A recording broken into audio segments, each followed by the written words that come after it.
తేదీ గత నెల 9, 10 తేదీలలో రంగారెడ్డి జిల్లా కాటేటాన్ స్పోర్ట్స్ కాంప్లెక్స్ స్టేడియంలో రాష్ట్ర స్థాయి కిక్ బాక్సింగ్ పోటీలు జరిగినాయి. దానికి సంబంధించి మన sports kick boxing association Rajanna Sircilla తరపున 13 మంది కిక్ బాక్సర్లు అట్టి పోటీలకు వెళ్ళడం జరిగింది. అందులో 12 మంది కిక్ బాక్సర్లు జాతీయ స్థాయి పోటీలకు ఎంపిక అవ్వడం జరిగింది. అయితే ఇటు జాతీయ స్థాయి పోటీలు మధ్యప్రదేశ్ రాష్ట్రంలోని ఇండోర్ జిల్లాలో జరుగుతున్నవి. చాలా దూర ప్రాంతం, అలాగే క్రీడా సామాగ్రి కూడా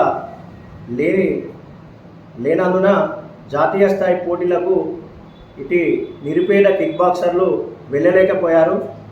ఈ క్రమంలో మన సిరిసిల్ల ఎమ్మెల్యే మాజీ మంత్రివర్యులు శ్రీ కల్వకుంట్ల తారక రామారావు గారిని కలిసి మా పేరెంట్స్ అందరం కలిసి మేము ఒక వినతి పత్రం ఇవ్వడం జరిగింది.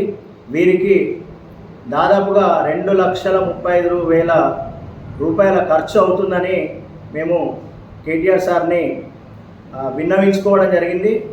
అడిగిన వెంబడే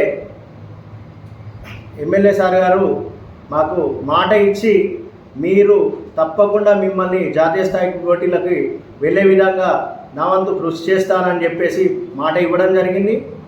ఆ మాట ఇచ్చిన ప్రకారంగా ఈరోజు 2,35,000 రూపాయలు రాష్ట్ర తెలంగాణ కిక్ బాక్సింగ్ అసోసియేషన్ అకౌంట్లో జమ కావడం జరిగింది.